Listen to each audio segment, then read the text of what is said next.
Assalamualaikum. Waalaikumsalam, Pak. Waalaikumsalam. Alhamdulillahirabbil alamin. Assalatu wassalamu ala sayyidil mursalin wa imamil muttaqin habibina wa syafi'ina Muhammadin wa ala alihi wa ashabihi ajmain. Amma ba'd. Teman-teman mahasiswa kuliah teori-teori komunikasi kelas C yang dirahmati oleh Allah. Alhamdulillah, pagi ini kita kembali bertemu pada perkuliahan kita. Mari kita awali kelas kita ini dengan membaca basmalah. Bismillahirrahmanirrahim. Gimana kabar teman-teman? Semuanya sehat ini? Alhamdulillah sehat, Kak. Alhamdulillah. Baik, ini kita akan kita awali ya dengan bincang-bincang ringan sebelum nanti Pak Yamin bergabung dengan kita. Nah, tadi kita sudah minta untuk dibentuk kelompok ya, masing-masing kelompok 3 orang.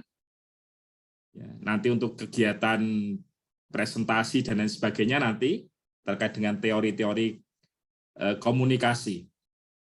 Nah, sebelum ke sana ya, sebelum nanti kita bincang-bincangkan, dan nanti kelompok bisa didiskusikan dengan teman-teman sendiri nanti, karena kadang-kadang kan chemistry-nya berbeda-beda ya.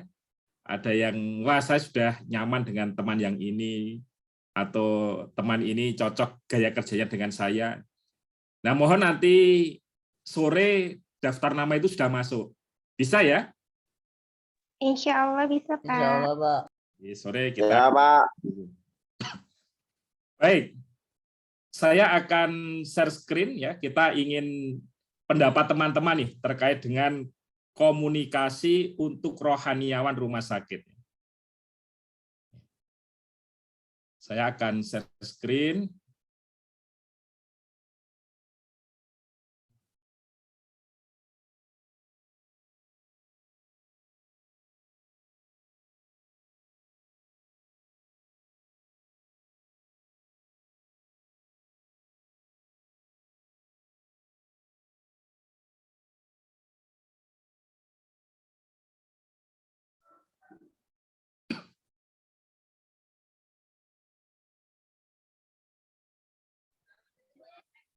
Apakah muncul di sana tampilannya? Belum, Pak. Belum ya? Pak.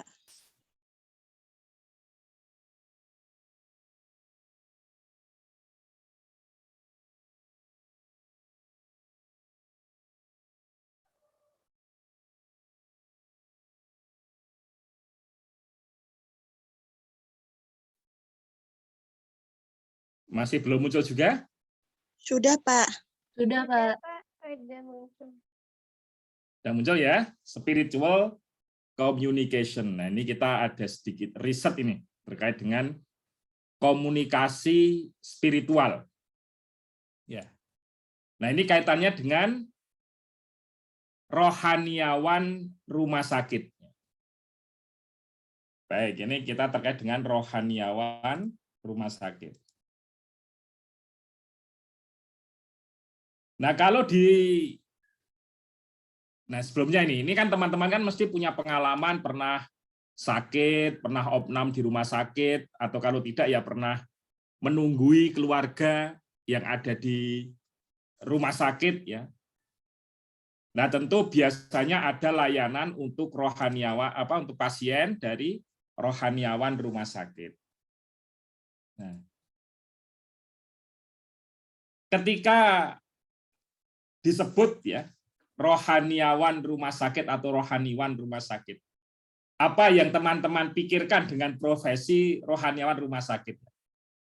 Karena lulusan kita itu selain nanti jadi humas atau bekerja di bagian komunikasi, produksi, ada juga yang nanti ke rohaniawan rumah sakit, apalagi yang bimbingan dan konseling. Nah, itu salah satu profesi yang bisa diambil adalah rohaniawan rumah sakit. Apa yang Anda pikirkan ketika disebut profesi rohaniawan rumah sakit? Mas Abian Alif, apa ini, Mas? Memberi nasihat, Pak, kepada orang yang sakit. Pemberi nasihat ya? Ya, Pemberi nasihat. Terus kemudian Arifatul Ulul Hikmah. Ini Mas atau Mbak ini? Mbak, Pak. Oh, Mbak. Iya. Pernah opname di rumah sakit? Enggak, Pak. Kalau menunggu saudara atau keluarga di rumah sakit? Pernah, Pak, nemenin kakak operasi. Oh, nemenin kakak. Kemudian ada layanan rohaniawannya nggak di sana waktu itu? Waktu itu enggak sih, Pak. Soalnya waktu udah masuk, sudah puasa gitu aja, baru malamnya langsung operasi, Pak. Langsung operasi. Waktu kuliahan juga tidak ada kunjungan dari rohaniawan ya? Kalau itu kurang tahu saya, Pak. Soalnya kan kalau masih siang apa sore gitu, saya masih sekolah, Pak, waktu SMA. Ya. Ya. Kalau profesi rohaniawan rumah sakit pernah dengar?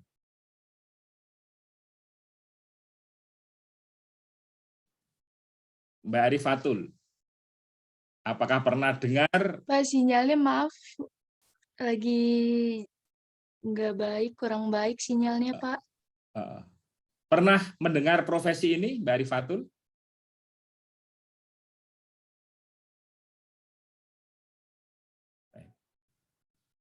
Baik, kita ke Mbak Vivi Atia.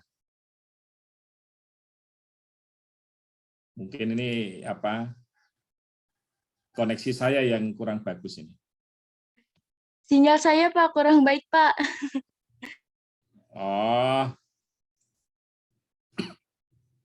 Ya. Temannya Mbak Arifatul ya yang kurang baik ya. Pak, Ini maaf ya, Pak. Pak Yamin sudah gabung ini ya. Jadi ini saya riset tentang rohaniawan rumah sakit, Pak. Ini salah satu profesi yang nanti bisa diambil oleh teman-teman ya terkait dengan kita baru tentang profil apa ketika disebut profesi rohaniawan rumah sakit ini ya. Baik, silakan Pak Yamin. Baik, terima kasih. Assalamualaikum warahmatullahi wabarakatuh. Waalaikumsalam warahmatullahi wabarakatuh. Alhamdulillahirabbil alamin. Shalatu wassalamu ala asyrafil anbiya'i wal mursalin. Nabiyina Muhammadin sallallahu alaihi wa ala alihi wa sahbihi ajmain. Puji syukur alhamdulillah kita panjatkan kehadirat Allah Subhanahu wa taala atas segala nikmat dan karunia-Nya. Pada pagi hari ini kita bertemu kembali di mata kuliah teori-teori komunikasi. Nah, minggu lalu teman-teman sudah kita minta untuk menuliskan pengalaman komunikasi, ya, pengalaman komunikasi. Saya sedang mengkompilasi, ya, sudah ada ratusan mahasiswa yang saya kompilasi pengalaman-pengalaman komunikasinya. Nah, nanti saya dan Pak Yusuf akan memilah pengalaman-pengalaman komunikasi itu dalam beberapa kelompok pengalaman. Dan itu bisa menjadi satu buku cerita tersendiri.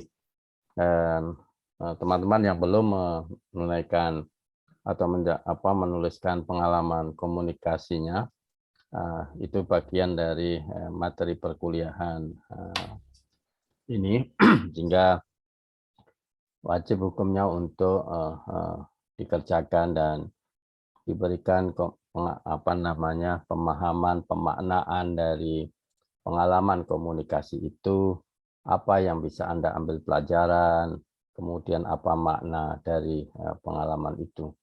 Karena pengalaman adalah guru yang paling baik, ya, guru yang paling baik.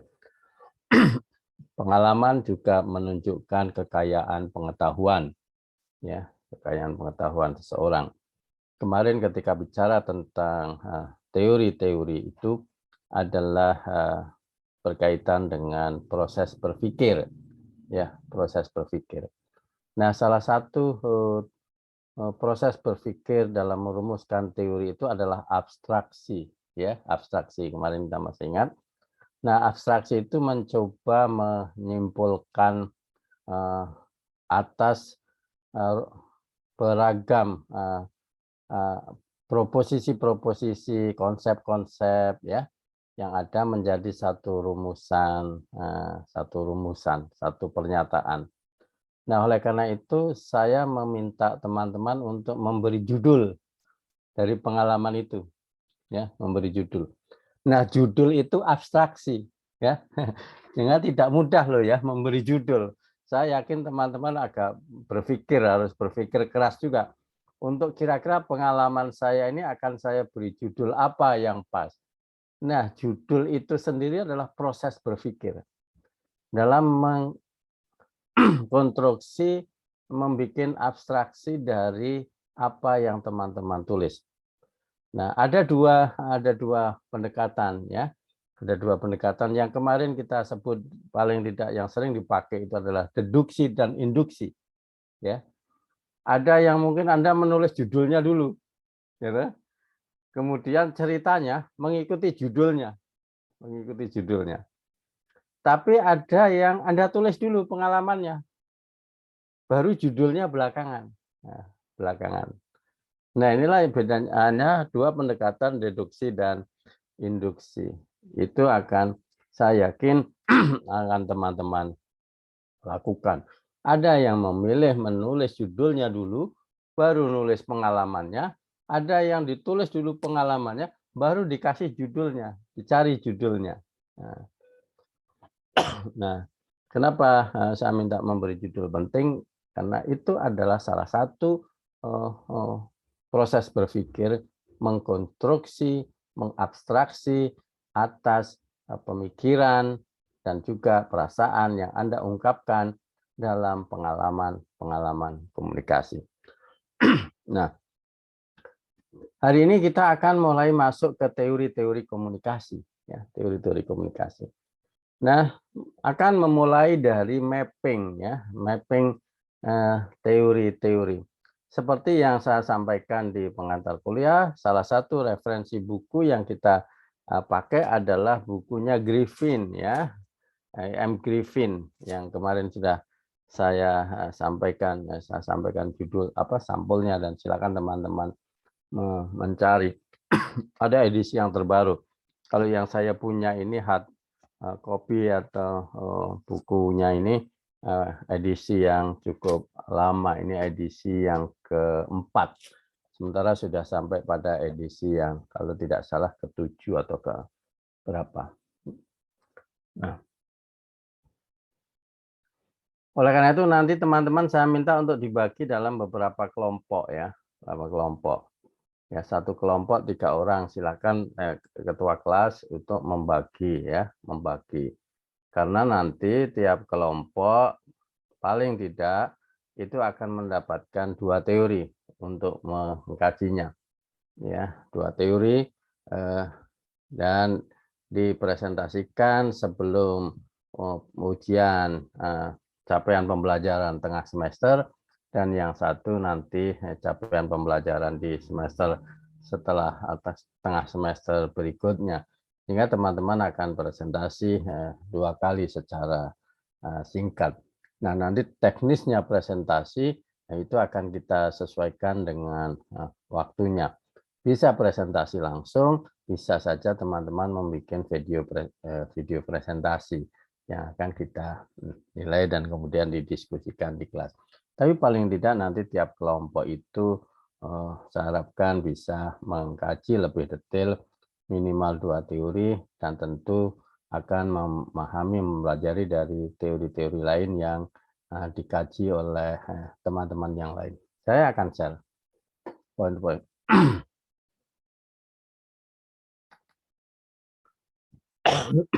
Bisa dilihat, ya.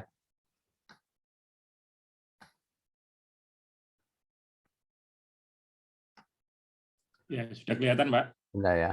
Ada M. Griffin ini, ya, membagi atau memapping, ya, memetakan memetakan ada sedikit salah kutip 7 ya. Ini ada teritori saya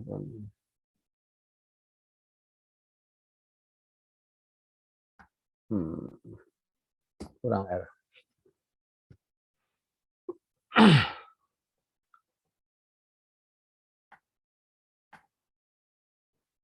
Memetakan 7 peta atau 7 wilayah ya. 7 kelompok kajian yang di dalam pengalaman komunikasi ya, komunikasi. Di dalam prakteknya ya, di dalam prakteknya, dalam pandangan Griffin ini ada 7 tradisi, ada 7 tradisi. Yang kalau kita kaji 7 tradisi itu melihat pada unsur-unsur komunikasinya, unsur-unsur komunikasinya. Nah, kita lihat apa 7 tradisi yang ada ya di dalam praktek komunikasi yang memunculkan teori-teori komunikasi. Yang pertama adalah tradisi sosiopsikological. Tradisi yang lebih mengutamakan pengaruh komunikasi ini dalam hal interpersonal, mempengaruhi seseorang ya dalam relasi sosial dengan pendekatan psikologis ya, psikologis. Dan nanti teori-teori ini tradisi ini akan memunculkan banyak teori-teori di teori-teori interpersonal communication. Tradisi ini menekankan kepada pengaruh yang begitu kuat komunikasi interpersonal.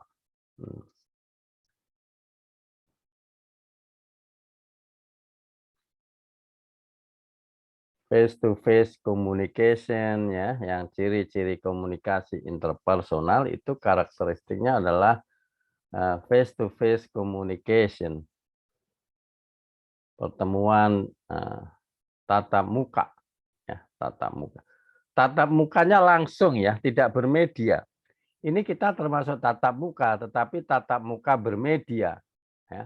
Ada kelemahan dari sisi aspek sosio-psikologikalnya, ya.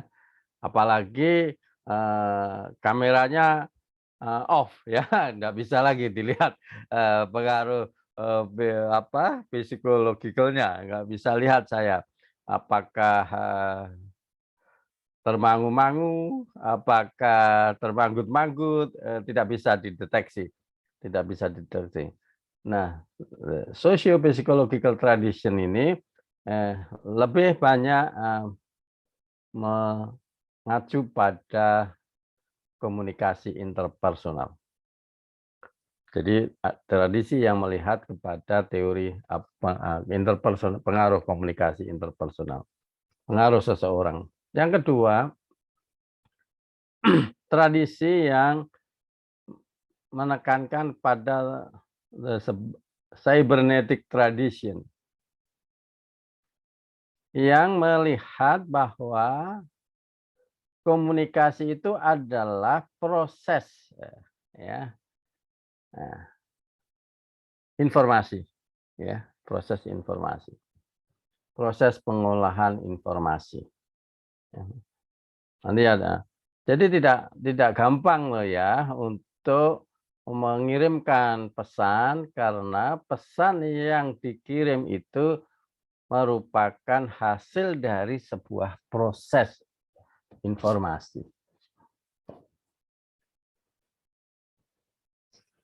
Dan nanti banyak teori yang berkaitan dengan proses, ya, bicara tentang proses. Yang ketiga, tradisi retorika. Nah, retorika. Yaitu bahwa komunikasi itu adalah seni, ya, berbicara di depan publik. Seni menyampaikan pesan kepada publik, terutama menggunakan verbal communication, komunikasi verbal. Nah, yang paling populer dari retorika tradition ini atau rhetorical tradition ini adalah retorikanya Aristoteles. Teman-teman tahu kan, tokoh-tokoh filosof ya awal termasuk Aristoteles itu menyampaikan kebenarannya melalui apa? Melalui seni berbicara. Jadi kalau orang mengatakan seorang ahli retorika, gitu, seorang retoris, atau lebih tepatnya atau lebih gampangnya ahli pidato, ya, lebih disimpelkan lagi ahli pidato adalah orang yang mampu memiliki kemampuan dan kesenian dalam mengolah kata untuk apa? Menyampaikan kebenaran. Tapi istilah retorika sekarang ini kan mengalami distorsi dan mengalami apa namanya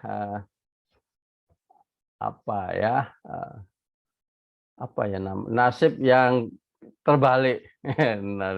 Sehingga apa kesan teman-teman ketika mengatakan dia kan cuma retorika saja, itu kan? Orang ada tokoh menyampaikan pidato, bla bla bla bla. Komentarnya adalah dia hanya retorika saja. Apa makna retorika yang kedua yang saya sampaikan tadi itu? Dibandingkan dengan makna retorika Aristoteles tadi itu.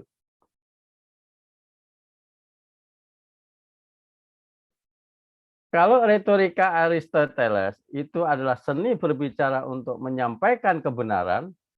Nah, sekarang yang terjadi itu terutama di dalam dunia politik, kemudian juga dalam dunia periklanan, ya, itu adalah retorika, kemampuan seni berbicara bukan untuk menyampaikan kebenaran, tapi justru untuk menutupi kebenaran, ya, sehingga yang nampaknya baik, tapi sebenarnya adalah ternyata di situ banyak kebohongan. Nah, kasus Crazy Rich yang sekarang ini lagi rame, ya, yang Bandung, yang Malang, gitu, yang ternyata di belakangnya adalah bermasalah. Nah, apa maknanya, teman-teman yang saya hormati? Ketika nanti Anda mempelajari tentang retorika, ya, Anda jangan jadi orang gumunan. Tahu gumunan? Kagetan. Ya, kagetan. Karena Al-Quran sendiri sudah mensinyalir ada orang yang di hadapan Anda baik ucapannya. Ya kan, saya lupa ayatnya. Mungkin Pak Yusuf nanti bisa bantu cari, ya.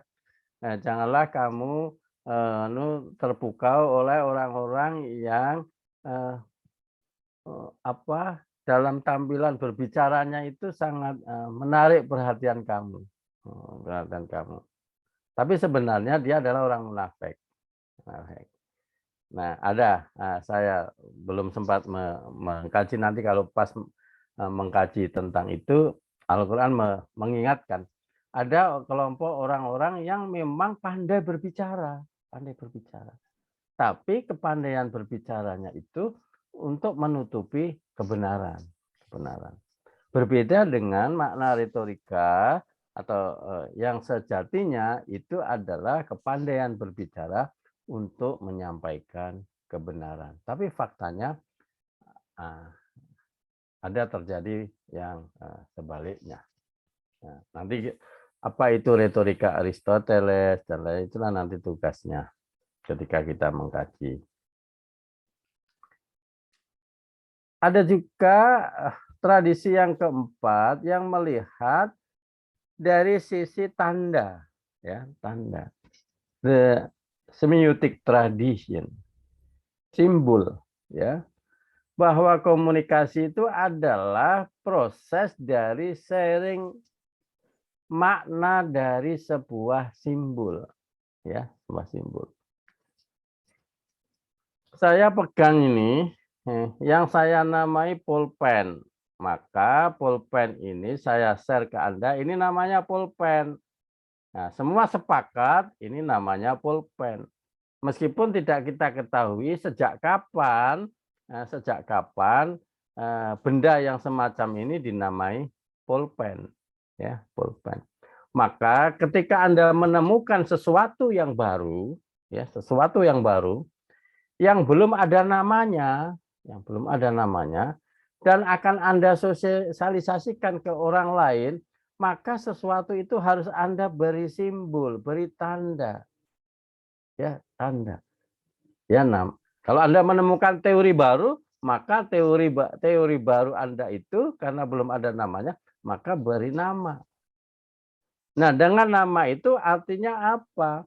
Komunikasi itu adalah proses sharing, ya, berbagi, ya, makna dengan sebuah simbol.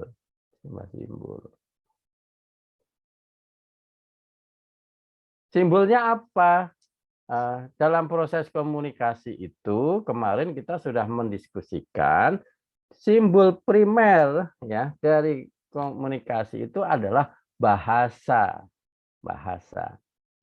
Apakah itu bahasa tulis atau bahasa lisan. Maka nanti penelitian-penelitian yang terkait dengan semiotika itu adalah yang berkaitan dengan proses pemaknaan dari sebuah simbol atau tanda dari proses komunikasi. Saya ambil contoh. Muhammadiyah punya logo simbol matahari. Nahdlatul Ulama punya simbol bintang 9 dengan bumi yang ada tali. Itu bukan sesuatu yang tidak ada makna, ya kan? Itu ada makna. Nah, kalau kita akan mengkaji tentang simbol tanda itu, maka nanti pijakan teoritisnya adalah yang berkaitan dengan salah satunya adalah semiotika. Nah, di teori semiotika itu nanti ada banyak teori-teori semiotika. Menurut siapa nanti ada yang saya minta salah satu menurut teori semiotika. 1, 2, 3, 4. Sekarang yang kelima. Tradisi yang berkaitan dengan sosiokultural. Komunikasi itu adalah kreasi juga sekaligus apa ya, enhancement itu apa ya Pak, arti yang tepat itu apa ya, ekspresi apa ya, dari realitas sosial. Realitas sosial. Jadi komunikasi itu kreasi dan tadi saya nyebut apa ya, ekspresi ya, atau apa bahasa, arti bahasanya yang pas apa Pak Yusuf? Management of social reality. Intinya adalah bahwa budaya-budaya yang ada, realitas-realitas sosial yang ada, itu juga adalah sebuah proses komunikasi. Sehingga ada istilah komunikasi antar budaya. Ada budaya. Antar budaya. Peneguhan, Pak, sepertinya, Pak. Peneguhan ya, peneguhan. Nah, ketika kita bicara budaya, apa yang terekam dalam memori kita? Apa? Indikasi atau indikator atau variabel dari budaya ketika kita mengatakan budaya satu kelompok masyarakat tertentu, dari mana kita melihat budaya itu? Ada yang bisa komentar?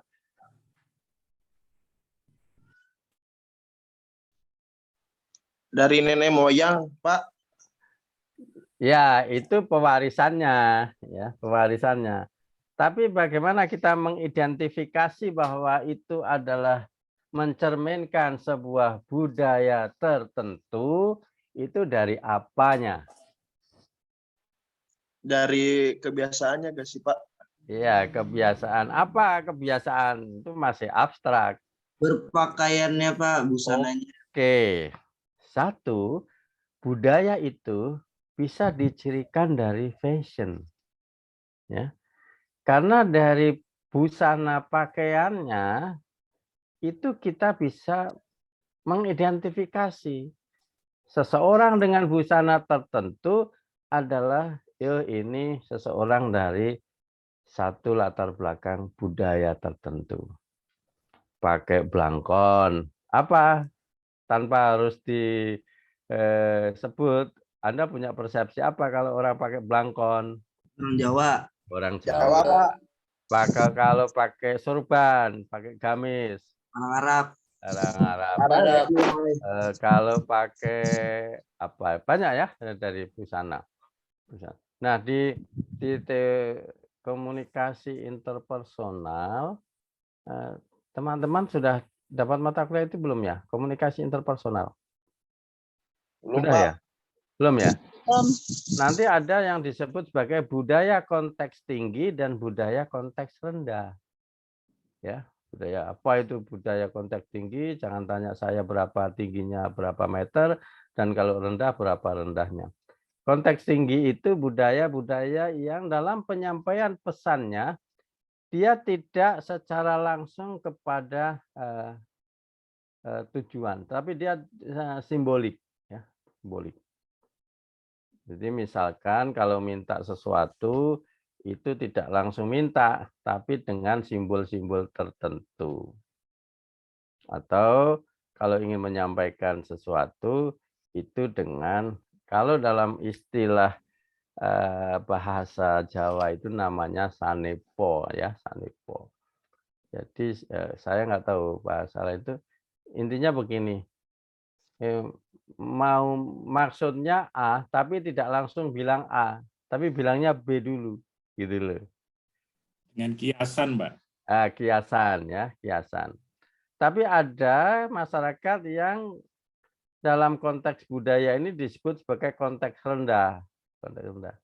Konteks rendah itu to the point, ya. Jadi nggak perlu pakai kiasan, nggak perlu pakai basa-basi, gitu loh bahasa itu. Nah, nanti kita bicarakan, ya. Ketika bicara tentang komunikasi interpersonal yang dipengaruhi oleh faktor budaya, Sehingga teman-teman kalau nanti berkomunikasi dengan orang berlatar budaya berbeda, ada yang kalau punya maksud tertentu tetapi tidak begitu jelas dengan banyak kiasannya, ada yang sementara to the point dan dengan nada tinggi. Nah, itu berbeda, ya. Itu karena faktor budaya. Nah, karena Anda sudah belajar komunikasi, Anda bisa memahami, ya, memahami. Ya, tidak perlu mudah tersinggung di dalam berinteraksi dengan orang dalam ragam karakter. Yang ke-6 itu tradisi kritis, ya. Nah, tradisi kritis itu selalu bersifat reflektif bahwa ada wacana ketidakadilan, ya. Ada sesuatu yang dilihat bahwa ada faktor-faktor di belakangnya yang mempengaruhi sesuatu peristiwa. Orang kritis itu kan selalu menanyakan, ya, mempertanyakan. Kenapa? Kenapa? Ya kenapa? Kenapa ada yang kaya dan yang miskin? Ya, makanya kenapa? Orang pertanyaan kenapa itu selalu dijawab karena, ya karena. Nah karena itu akan selalu menjelaskan sebab, ya sebab. Kalau seseorang menjelaskan sebab, berarti seseorang menjelaskan tentang fakta-fakta yang terjadi. Fakta-fakta yang terjadi. Bukan fakta-fakta yang ingin dijadikan. Itu namanya tujuan. Fakta-fakta yang terjadi. Nah, orang berpikir kritis itu adalah selalu ingin membongkar fakta-fakta atau kejadian-kejadian atau data-data yang berada di balik sebuah proses. Nah, biasanya berpikir kritis itu karena ada melihat ketidakseimbangan, ya, seimbangan. Terutama yang menyangkut kelompok-kelompok atau hal-hal yang menyangkut keadilan, ya, menyangkut menyangkut kesenjangan. Nah, itu biasanya kelompok-kelompok kritis. Sehingga apa? Kelompok kritis itu selalu pada melihat sisi kekurangan. Berbeda nanti kelompok konstruktivis, ya, yang selalu melihat mengkonstruksi hal-hal yang positif.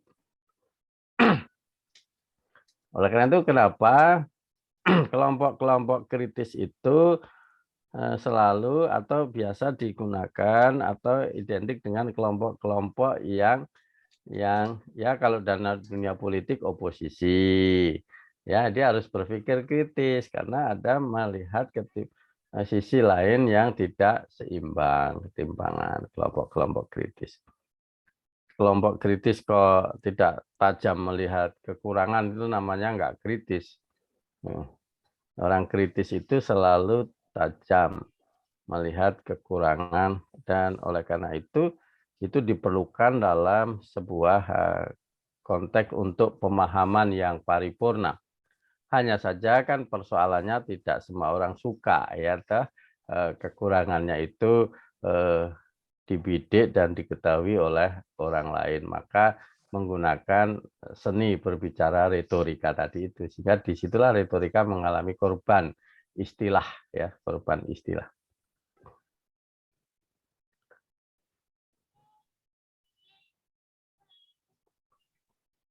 Yang ketujuh itu adalah tradisi fenomenologi, bahwa komunikasi itu adalah pengalaman diri dan orang lain yang kemudian didialogkan, ya, didialogkan.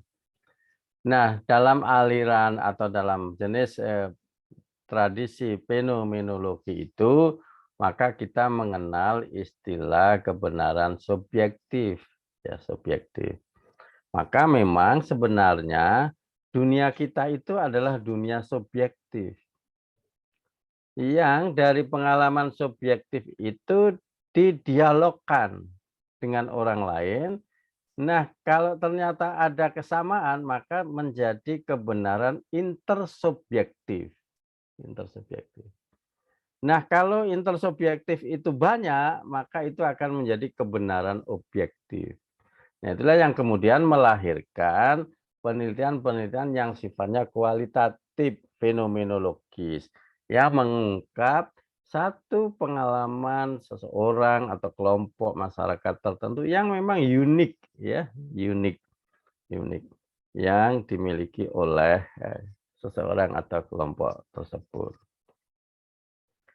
Nah, ini 7 mapping, ya, tradisi di dalam praktek atau pengalaman komunikasi yang dipetakan dalam socio-psychological tradition kemudian cybernetic tradition, rhetorical tradition, semiotic tradition, the social cultural tradition, the critical tradition, dan yang terakhir adalah phenomenological tradisi atau tradisi fenomenologis. Kita sering mendengar ya, kalau dalam penelitian itu adalah penelitian ini adalah penelitian fenomeno, jenis penelitiannya fenomenologis. Itu artinya mengungkap satu experience, pengalaman dari bisa seseorang, bisa kelompok ya, dalam satu peristiwa tertentu.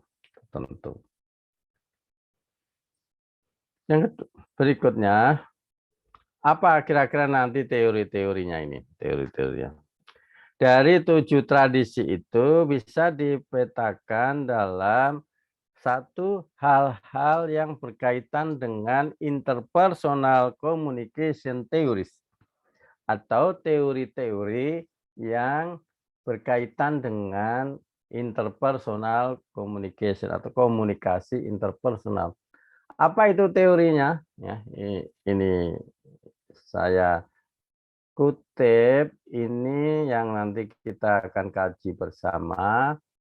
Pertama adalah symbolic interactionism atau interaksi simbolik. Ya, interaksi simbolik.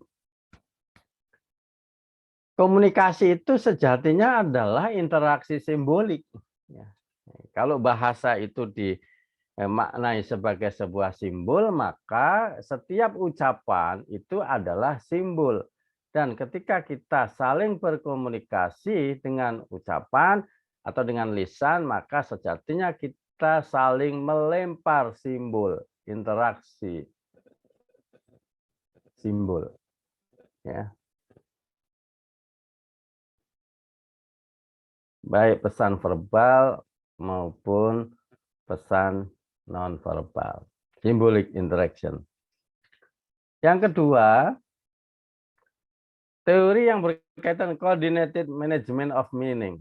Ya, kita tahu dalam setiap proses komunikasi itu ada proses decoding dan proses decoding. Nah, dalam proses decoding dan decoding itu sejatinya kita sedang melakukan pengelolaan atau manajemen, coordinated management apa terhadap makna. Ini pilihan katanya apa toh, gitu kan? Ini adalah coordinated management of meaning. Sehingga mengkoordinasikan dan mengelolaan terhadap makna yang kemudian nanti kita simbolkan dengan melalui apa? Pilihan kata.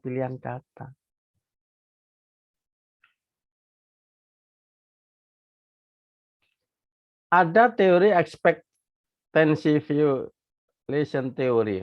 Itu kadang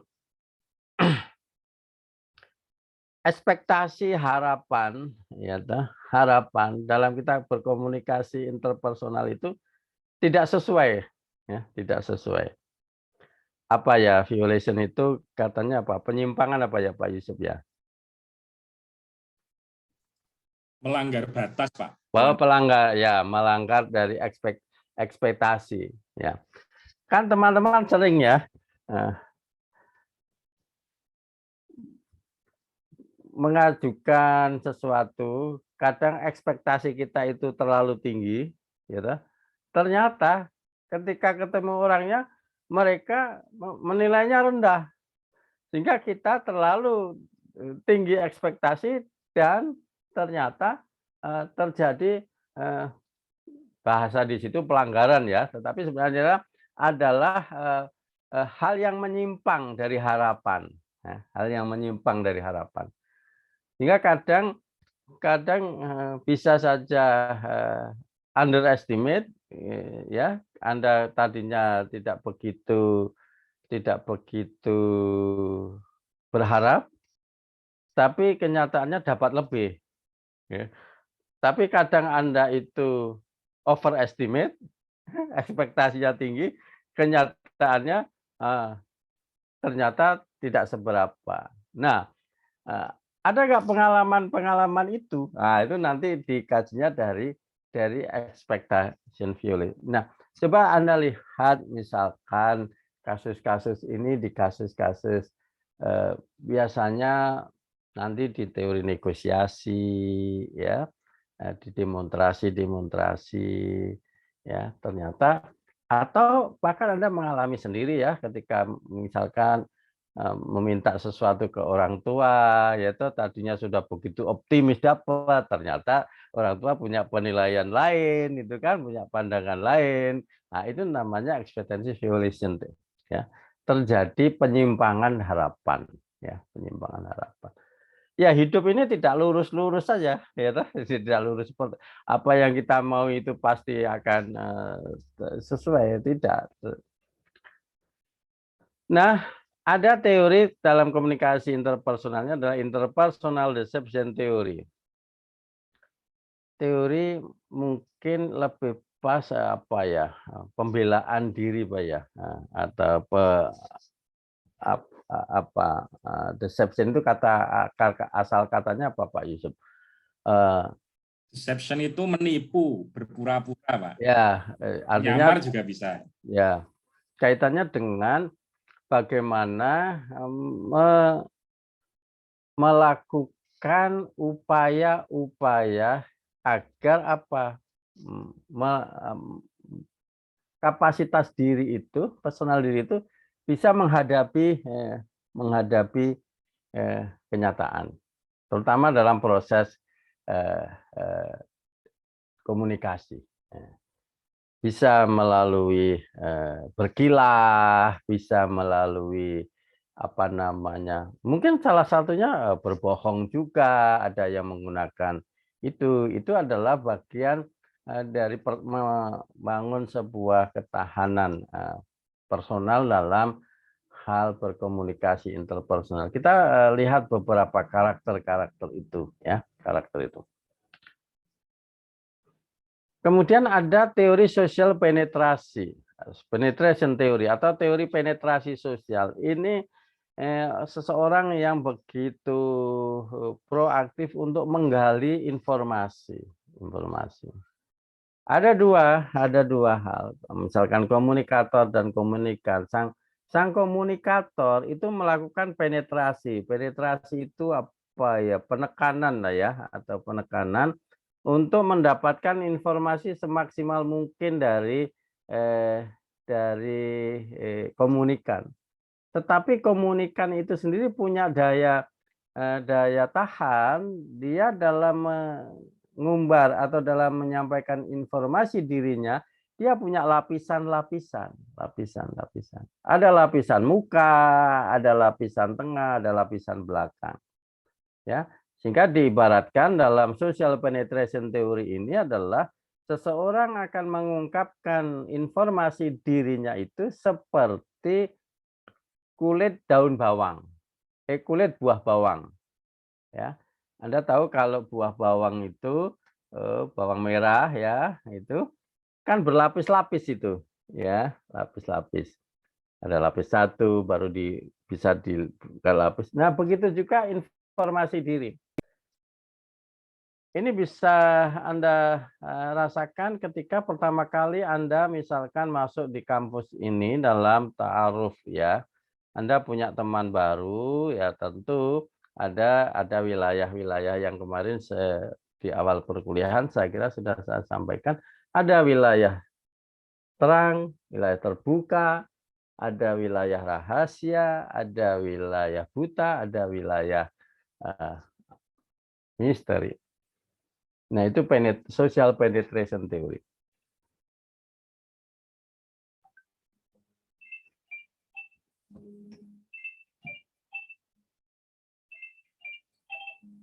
Sebentar ya, saya ada telepon masuk ini. Mungkin ada pertanyaan, silakan didiskusikan dulu, Pak Yusuf. Nah, saya tak terima telepon ini. Ya. Baik, Pak Yamin. Terima kasih, Pak Yamin. Ya.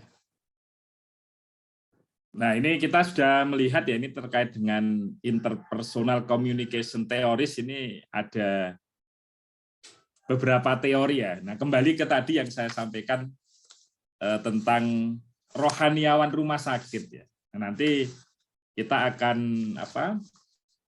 menggunakan teori-teori ini. Nah, baik, silakan ditulis di komen ya, di komen Zoom kita ini. Yang pertama terkait dengan kalau disebut kata rohaniawan rumah sakit itu apa yang ada dalam pikiran Anda? Tadi dikatakan rohaniawan rumah sakit itu tukang doa. Boleh ditulis di kolom komen ya, di chat ya. Kemudian misalkan tukang merawat jenazah. Ya, ini. Atau yang lainnya, boleh. Ya, silakan. Sambil kita tunggu ini, Pak Yamin menyampaikan materi lanjutannya. Ya, di kolom chat ditulis.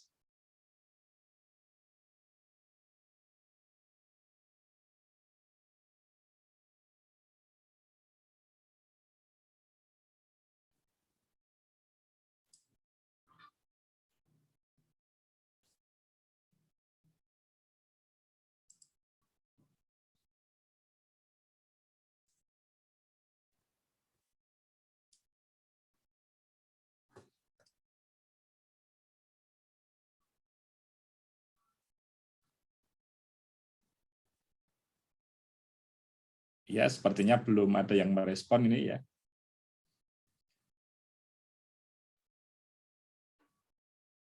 Baik, sambil ada yang nulis ini, kita sapa ini Mbak Inaya Maula. Assalamualaikum, Mbak Inaya. Ya, Pak. Waalaikumsalam. Sehat, Mbak Inaya? Sehat, Pak. Alhamdulillah. Mbak Inaya pernah opname di rumah sakit?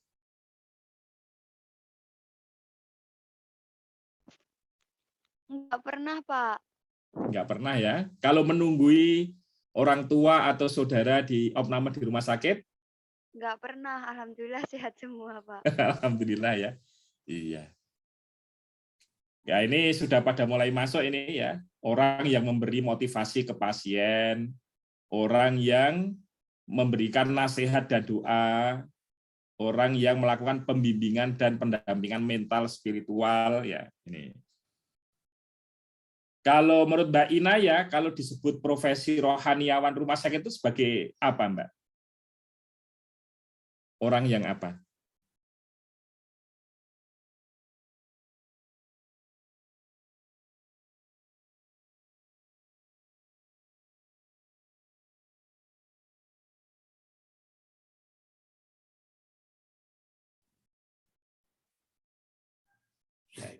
Nah, ini sepertinya Pak Yamin sudah join lagi nih ya. Baik, silakan Pak Yamin. Oke, makasih Pak Yusuf. Mohon maaf tadi ini mendadak penting. Yang kemudian yang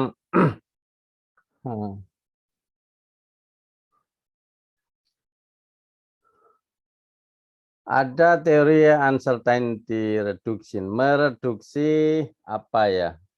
Mereduksi ketidakpastian. Mbak. Ketidakpastian, ya. Terutama cowok-cowok ini atau juga putri-putri ini. Misalkan Anda sudah menjalin hubungan lama, ini ujungnya mau kemana ini? Nah, banyak orang dalam komunikasi, dalam relasi itu dihadapkan kepada ketidakpastian. Nah, ketika mengalami ketidakpastian, seorang itu akan berusaha mereduksi ketidakpastian itu.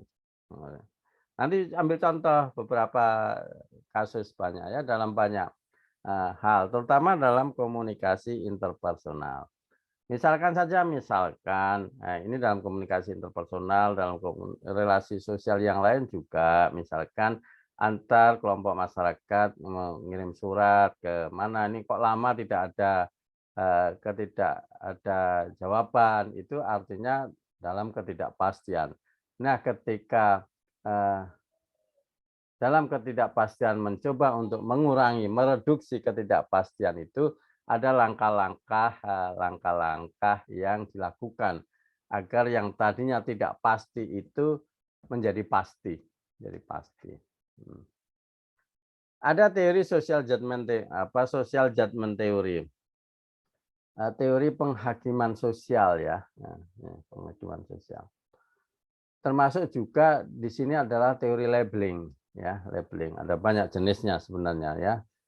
Kadang seseorang itu sudah terhakimi secara sosial yang itu mempengaruhi perilaku interpersonalnya.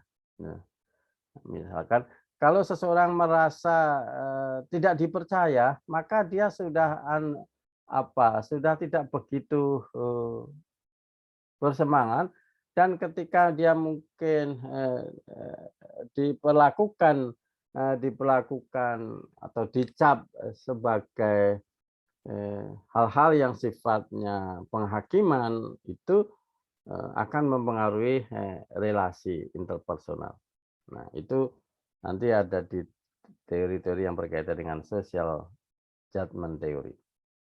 Itu yang berkaitan dengan interpersonal communication theory. Kemudian teori yang berkaitan dengan kelompok dan komunikasi publik. Ya.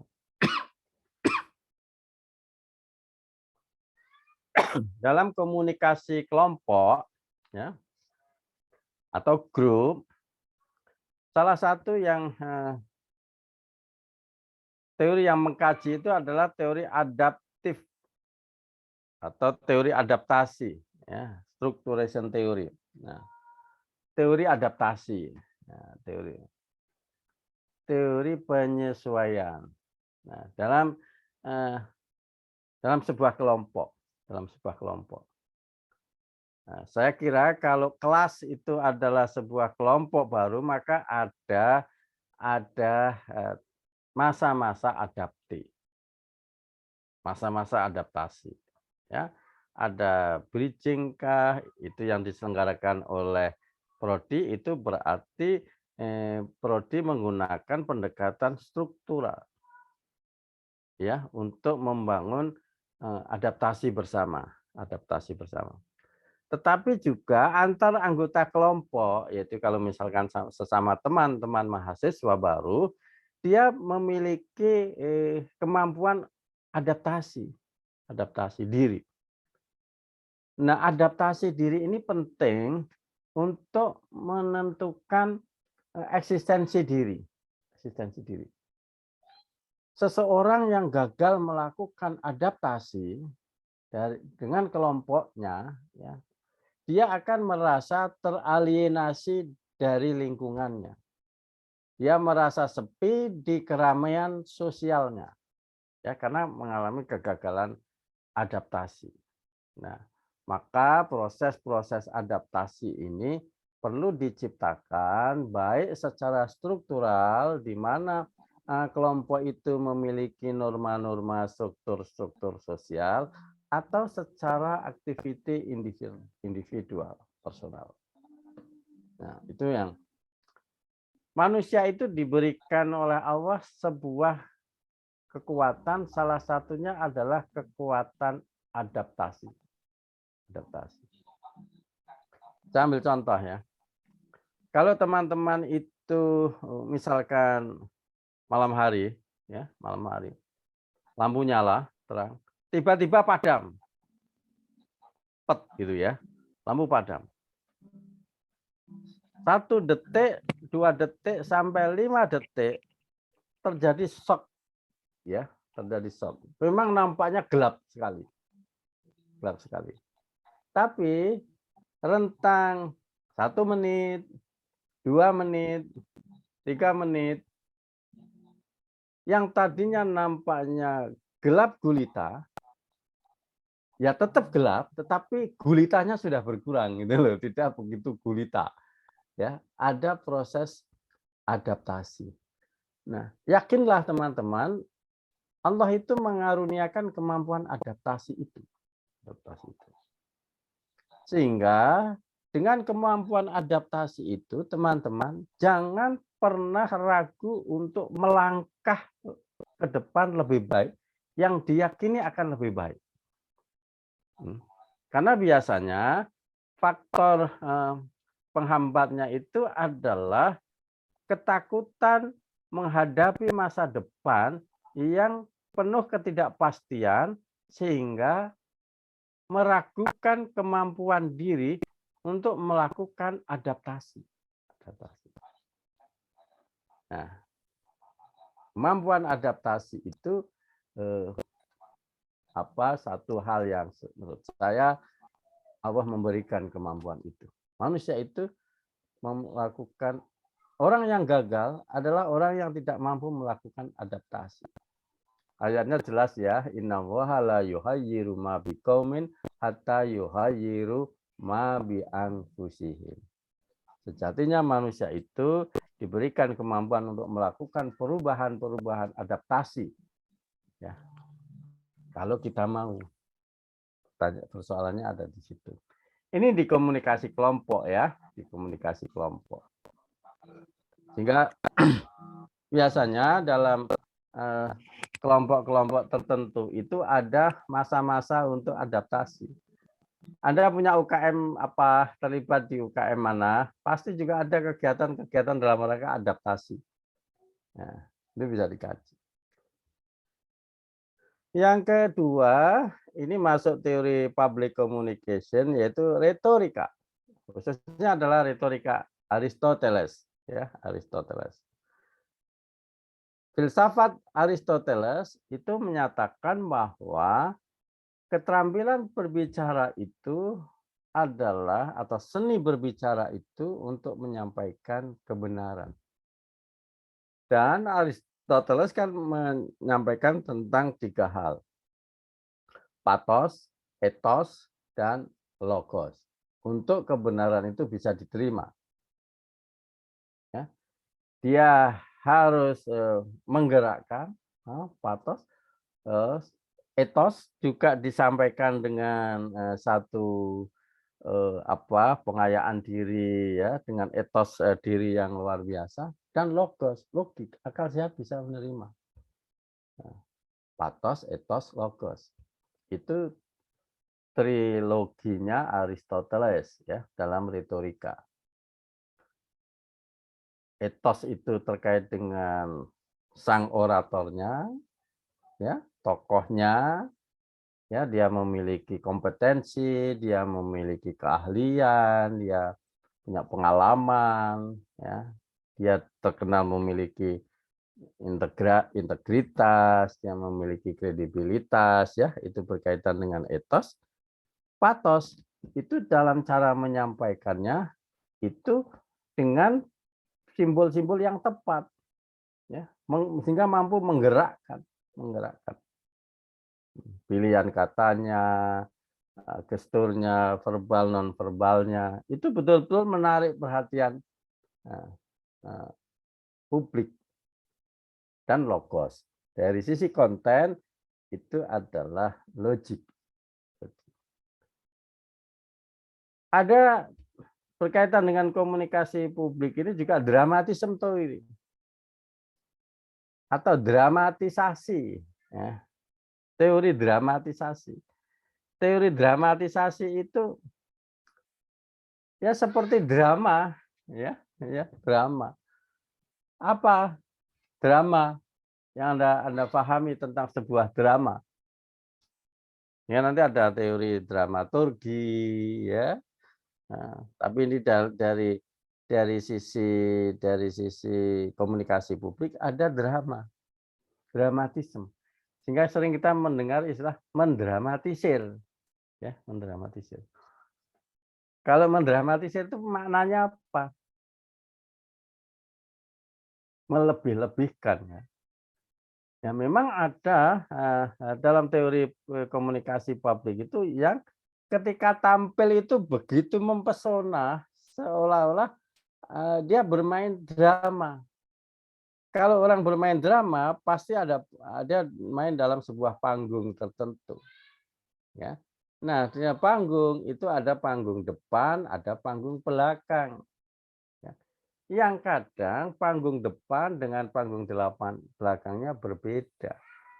Sehingga jangan kaget, teman-teman, kalau ada orang narasi di depan publiknya bilang A, tetapi kenyataannya B. Pada sisi lain, Karena itu adalah panggung depan dan panggung belakang. Coba amati dramatis pernyataan-pernyataan Menteri Perdagangan saat ini tentang minyak goreng. Ya, minyak goreng. Ya itu bisa dianalisis melalui dramatisme. Dia mendramatisir halnya aman, bla bla bla, karena itu cukup, bla bla bla. Faktanya enggak ada barang itu. Gitu loh. Faktanya lagi dijual ke luar negeri. Itu fakta lagi. Itu adalah dramatisme. Dia menggunakan teori drama. Dia menggunakan drama yang bisa dikaji, dibedah melalui teori dramatisme. Ya, dia mengatakan panggung depannya bilang A, tetapi panggung belakangnya sebenarnya yang terjadi adalah B. Paling banyak mencari contoh itu di dunia politik, karena memang dunia politik itu yang paling. Nah, kalau dalam bahasa agama, ya dalam bahasa agama kan sering kita juga menilai antara ya, nah diomongkan dengan yang kenyataannya. Itulah dramatisme. Ada naratif paradigm, ya. Ada yang menggunakan pendekatan naratif. Naratif itu dia menjelaskan panjang sekali. Sehingga kita kadang mungkin jenuh juga mendengarkan pidato orang yang naratif. Itu karena apa? Mungkin dari sisi durasi panjang, kemudian dari sisi dia menggunakan narasi-narasi tertentu. Ya, narasi biasanya bahasa orang demonstrasi kan berbeda tadi ya dengan narasi.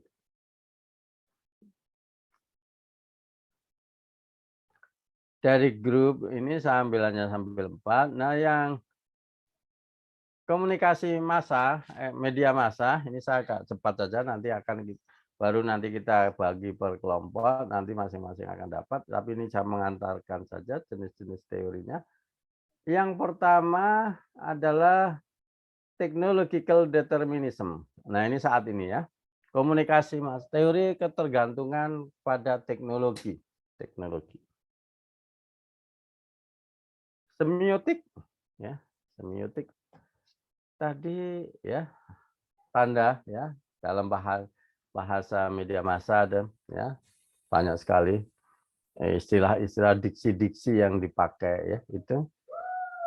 Kultural ya, studies ya, budaya, kultivasi teori ya, celupan ya, pengaruh ini yang terkait pengaruh terhadap media massa, agenda setting teori.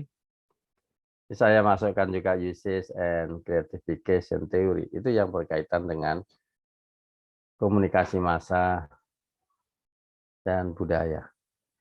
Terakhir yang berkaitan dengan cultural context dalam komunikasi. Ini lebih banyak ke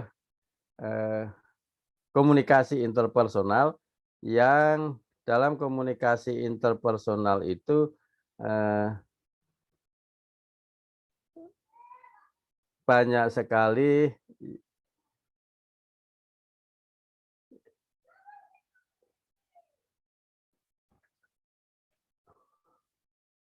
yang berkaitan dengan budaya. Pertama adalah face management theory. Apa kira-kira ini?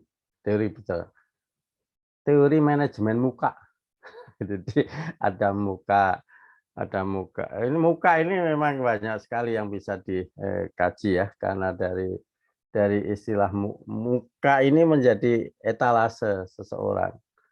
Ada muka gedek, ada muka pakar, ada muka apa, ini muka. Nah, memang karena apa? Karena muka ini bisa dipermainkan gitu loh. Karena permainkan. Face management. Teori manajemen muka ini loh. Nah, jadi kalau misalkan Anda mau menyampaikan pesan yang meminta, kalau face manajemennya kok tidak memelas, nggak berhasil itu loh. Coba Anda kalau bisa, terutama kalau di perempatan-perempatan, peminta-minta, itu Anda kaji, teliti, rekam itu, wawancara, dia paham betul ya para peminta-minta di jalan-jalan itu adalah menggunakan face management, manajemen muka. Gitu. Ya. Nah, kita bisa kaji itu face management. Speech code itu adalah kode-kode pembicaraan. Ya. Setiap komunitas itu punya kodenya sendiri, ya, punya dalam pembicaraan yang tidak diketahui oleh kelompok lain. Apa misalkan? Ya jangan dikira ya komunitas-komunitas tertentu itu punya bahasa kamusnya sendiri. Contohnya apa Pak Yusuf kira-kira? Komunitas. Ya Preman itu punya sendiri. Ya. Bahkan Anda satu kelompok mahasiswa itu yang Bencong, punya Pak. apa? Apa maksudnya? Bencong. Bencong itu punya juga kok bahasa sendiri. Jangankan nggak usah orang lain, kelompok belajar, Anda punya sohib 5 orang, itu dalam pembicaraan kelompok Anda itu ada kelompok teman lain nggak ngerti, yang ngerti ya mungkin cuma kelompok Anda itu saja. Itu namanya Anda menggunakan speech codes. Ya, kode. Kan Pak, waktu korupsi Partai Demokrat itu kalau minta dolar itu apelnya Washington, Pak. Kalau Ya, rupiahnya itu ya apel itu Malang. kalau mengkaji itu bisa menggunakan speech code itu. Kerangka teorinya itu. Ya, kerangka teori. Ya, ada kode-kode. Ya, kode. Gender like. Gender like itu ya laki-laki perempuan punya gaya ya, berbeda dalam berkomunikasi. Ya. Ini kalau teman-teman ini kameranya on semua, saya bisa membedakan kok yang laki-laki perempuan dalam gaya mendengarkannya. Cuma kan persoalannya kan itu tidak on semua. Gender like still ya, itu punya sendiri. 10 point theory ya. 10 point theory. Ada dalam pembicaraan itu seseorang itu kukuh pada pendiriannya. Ya. Karena dia punya standing point, sudut pandang yang berbeda. Hingga dalam rapat-rapat misalkan, kenapa terjadi perbedaan pendapat si A berpendapat seperti ini dan tidak mau berkompromi, yang satu yang lain berpendapat begini, itu adalah karena masing-masing punya standing point-nya, sudut pandang atau pijakan berdiri yang berbeda. Terakhir yang berkaitan dengan cultural context-nya adalah mood theory. Teori bungkam. Teori bungkam. Teori diam ya. Ya kayak Anda ini dimute-kan itu, di-mute-kan itu supaya suaranya tidak keluar. Artinya apa? Anda bekek sendiri. Nah, itu teori bungkam. Jangan dikira kalau Anda mengadakan pertemuan sebagian besar diam itu berarti setuju. Belum tentu. Ya. Maka kadang diam itu menjadi dia bicara melalui diam. Ya. Agak susah dipahami ya. Bicara melalui diam. Artinya apa? Dia diam itu adalah satu sikap yang mencerminkan pandangan, pikiran, dan perasaan dia. Yang dia menyampaikannya dengan diam. Dan banyak ya, orang yang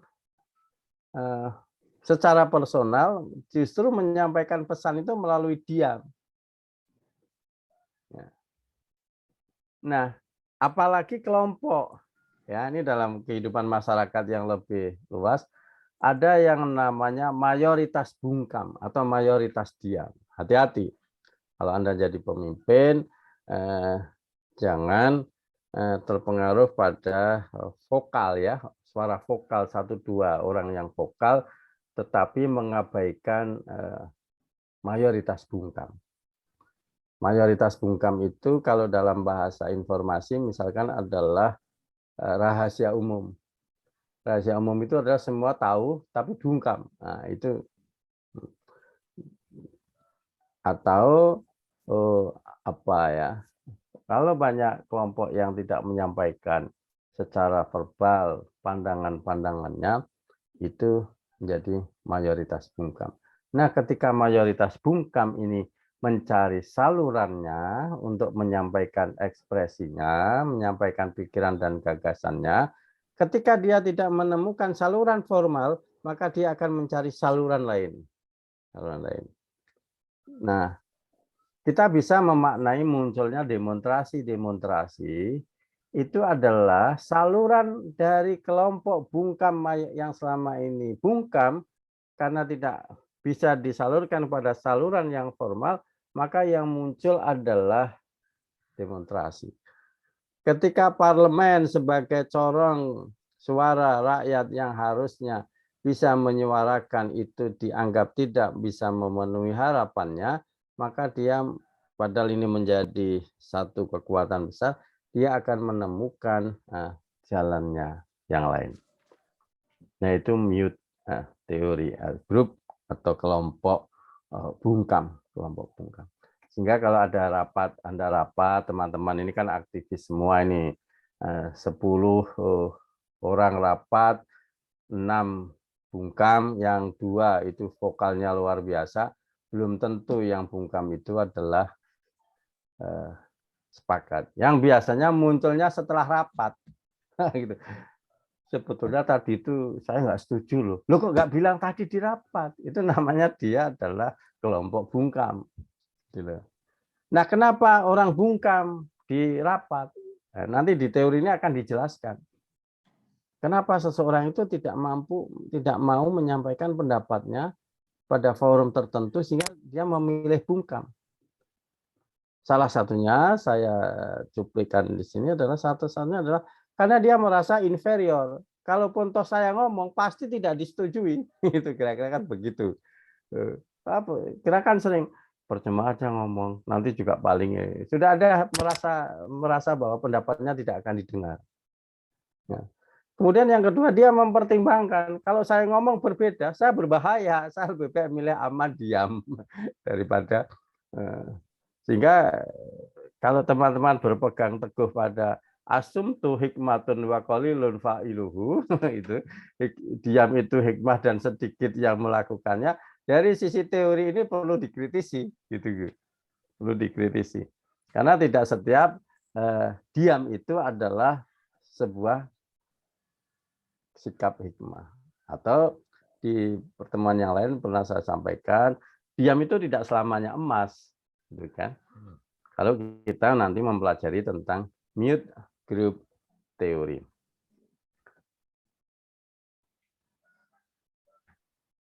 Saya kira begitu Pak Yusuf dan teman-teman sekalian, ya materi kita hari ini.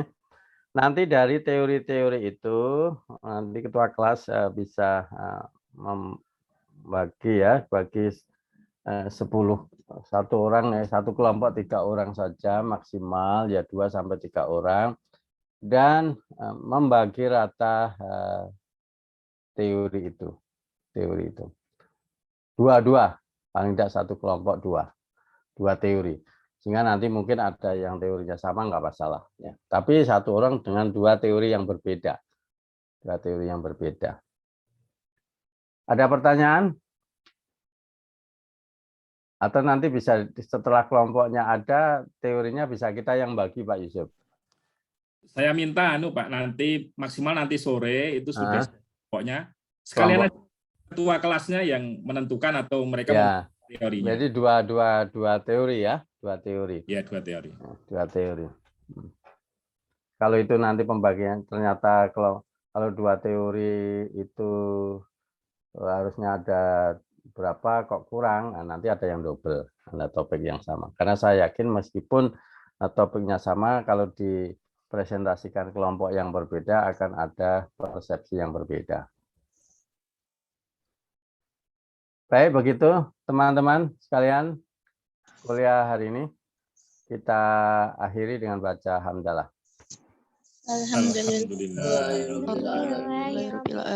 Assalamualaikum warahmatullahi wabarakatuh. Waalaikumsalam warahmatullahi wabarakatuh. wabarakatuh. Saya Terima kasih, Pak. Makasih, Pak. Ya. Terima kasih.